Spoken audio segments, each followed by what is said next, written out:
Hello everyone. Now you will hear a brief retelling of the movie Lady J. Enjoy the movie. Madame de la Pommeraye is a young widow living in France in 1789 who believes marriage is not for her and doesn't believe in love. She only thinks about friendships, and friendships deteriorate when they are combined with sensual pleasures. Marquis d'Arcis, who wants to woo Pommeraye and is residing on her estate until she accepts him as his, is unmoved by this, nevertheless. Pommeraye knows that Arcis is a notorious womanizer, which is why she doesn't trust him when he claims she's not just another fleeting fling like previous loves in the past, but rather his real love. Lucien, Pommeraye's closest friend, pays her frequent visits and provides her with all the latest rumors circulating around the city. Because Lucien believes Arcis is gradually becoming a better man and believes a guy like him would don any costume in order to achieve his goals, Lucien is concerned about Pommeraye. Pommeraye assures her that she is not gullible and advises her not to worry. But the more time Pommeraye spends with him, the more she comes to appreciate his company and his thought-provoking conversations. After giving in to his advances one afternoon, the two of them settle down as a happy couple on Pommeraye's farm. Though she is anxious about the current course of events, Lucien remains kind in order to ensure her friend's happiness when she pays her another visit. However, Lucien notes that people are speculating on how long it will take them to break up since Pommeraye is still curious about what others are saying about them. In other news, Lucien informs her about Madame de Jonquières, who was duped into a fictitious marriage by a duke and is now bankrupt. In order to live, she and her teenage daughter, who is not her own daughter, had to move into a seedy residence. After 2 years of blissful cohabitation, Pommeraye and Arcis haven't tied the knot despite Pommeraye's occasional broaching of the topic.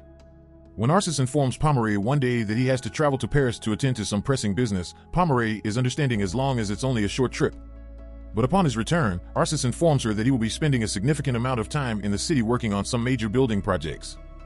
Ever since, Arcis has been ignoring Pommeraye, spending most of his time in Paris, and ignoring her when he returns by focusing on drawings and talking to an architect. Lucien fears about Pommeraye being stuck with a libertine who doesn't value her when she returns and learns about Arcis's initiatives. Pommeraye claims everything is good, but after Lucien apologizes for questioning their relationship, Pommeraye admits that Arcis has been abusing her and feels bad for lying. Although Lucien isn't shocked to hear this, passions typically fade eventually. She does offer her friend some crucial advice. Speaking with Arcis is the only way to find out the truth. Later, anticipating Arcis to refute her feelings and tell her they're only going through a difficult moment, Pommeraye approaches him and expresses her belief that there is no longer any love or passion between them. Her approach, however, backfires when Arcis admits that he agrees and has been feeling that way for some time but has been afraid to bring it up. He feels that returning to just being friends would be the best course of action, and Pommeraye concurs with his phony resolve. But thereafter, Lucien consoles her as she sobs uncontrollably. As the days go by, Pommeraye's loneliness deepens her bitterness, and she takes the extremely clever decision to get revenge on Arcis. Pommeraye sends her slaves to fetch Madame de Jonquières and her daughter Mademoiselle de Jonquières, who is ideal for the scheme due to her remarkable beauty, after recalling the tale Lucien had told her. They consent when Pommeraye offers to pay them generously if they assist her in exacting revenge on Arcis. The first thing Pommeraye does is get the women an apartment so they can leave the seedy residence.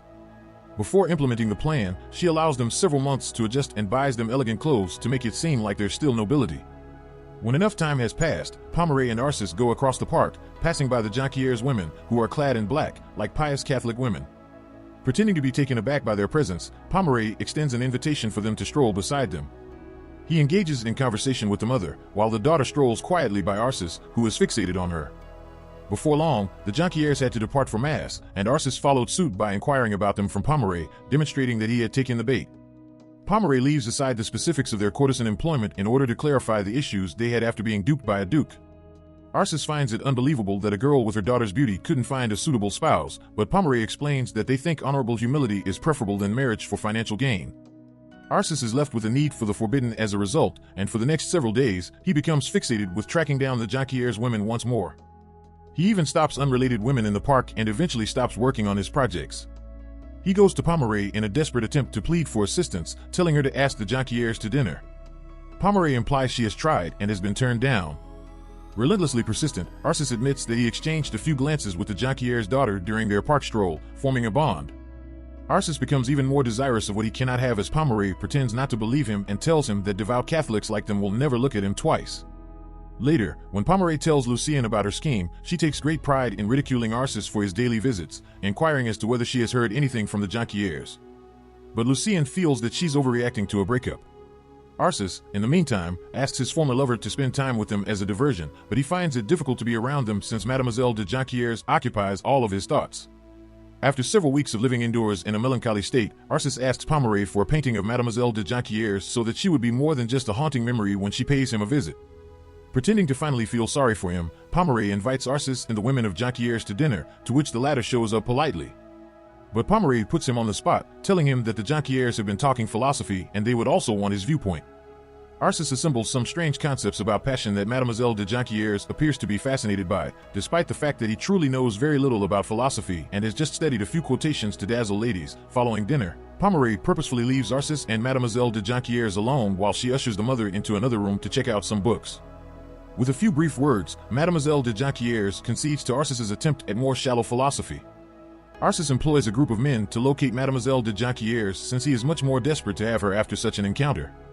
Arcis employs an artist to draw the daughter as she is praying when one of these guys discovers the Jonquières ladies in church after searching the entire town for them. In order to follow the women to their home and find out their address, he also waits outside the church after mass. Subsequently, he starts to frequent the neighborhood and acts as though he accidentally runs into them on the street, but the women consistently ignore him. Under the pretext that Mademoiselle de Jonquières needs an honest man to keep her safe from the devil's temptations, Arcis ultimately makes the decision to pay the priest in order for him to deliver her a letter from him. The letter is delivered to Pomeray by the ladies, who are shocked to read the sincere expressions of love in it and discard it. She tells the priest that the mother burnt the letter without reading it, but at least the scheme is moving forward nicely, and she gives the women instructions to continue attending church. Arcis becomes even more frantic upon learning of this and approaches Pomeray once again for assistance. However, she declines, telling him that he cannot take Mademoiselle de Jonquières for the sole purpose of fanning the fires. Arcis chooses to pay the women a visit and apologize for the disrespectful letter, as well as to offer them two gifts, a diamond necklace and an envelope containing cash. Given that the jewelry has the potential to save her and her daughter's financial position, Madame de Jonquières wants to accept it. However, Pomeray tells her to reject it when she reveals it to her since they may still benefit from it more. Additionally, she forces Madame de Jonquières to compose a letter, which Pomeray then delivers to Arcis on their behalf, claiming that the women were hurt by his gesture and that they were furious with him for allegedly pursuing them. When Pomeray declines to assist Arcis after he begs for pardon on his knees, Arcis resolves to try again with a greater gift. He promises 2 mansions, a whole set of diamonds, and much more money when he returns to the Jonquières. When Madame de Jonquières presents all of this to Pomeray, she is in tears and begs to be let to accept such wonderful gifts, but Pomeray just forces her to write another rejection letter. Madame de Jonquières is baffled as to how the offerings can be much better, but she insists there's a larger reward to be found and they must wait. Pomeray meets with Lucien after handing Arcis the letter, which crushes his heart. Lucien believes Pomeray is beginning to drive Arcis insane. Pomeray, nevertheless, believes she isn't quite finished. 3 weeks later, a frantic Arcis visits Pomeray to confide in her that he needs her assistance in the talks and that he is prepared to wed Mademoiselle de Jonquières if necessary. Arcis is adamant, but Pomeray appears to be concerned about him because he has never expressed interest in getting married. Arcis and Mademoiselle de Jonquières become engaged as a result of the successful plot. The mother is overjoyed, believing that Pomeray was correct and that patience paid off in the greatest way. But the daughter finds it uncomfortable to think of getting married to a duped man who is unaware of her entire background. But she can't back out of this arrangement without getting into problems, so everything goes well on the wedding day. Arcis thinks this is the first time his wife has ever seen blood as the mother offers Mademoiselle de Jonquières a tiny vial to put on the linens after the ceremony. The daughter is moved to tears by this seemingly little act, believing it to be God's retribution for their pretending to be his followers and going to church after working as courtesans. On their wedding night, nevertheless, Arcis observes Mademoiselle de Jonquières' uptight demeanor. He offers to wait patiently until she's ready for him, thinking that she's scared to experience anything for the first time. Later, Pomeray invites Arcis and the Jonquières on a ride, but they go to the neighborhood obscene home rather than the park as promised. There, Pomeray tells Arcis the truth. His mother-in-law and wife had been employed here as courtesans. Mademoiselle de Jonquières informs Arcis that everything is genuine because she is sick of lying, but the mother suffers a breakdown. Pomeray also admits, laughing heartily as she explains that everything was a ruse that made Arcis flee. When Mademoiselle de Jonquières tries to approach him, he pushes her back and tells her that if she doesn't want to face penalties, she should not talk to him or touch him once again.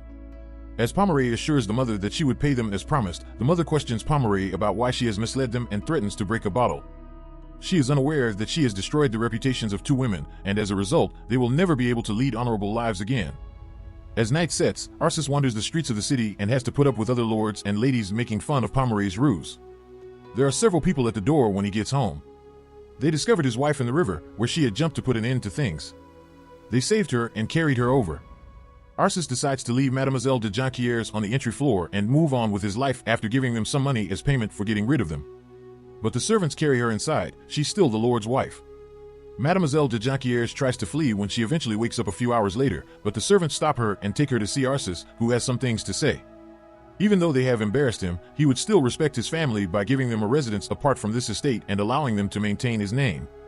After some time to collect himself, he regrets all he said about Mademoiselle de Jonquières, since he now realizes that she is only a pawn in a cunning woman's scheme and wants her to be free.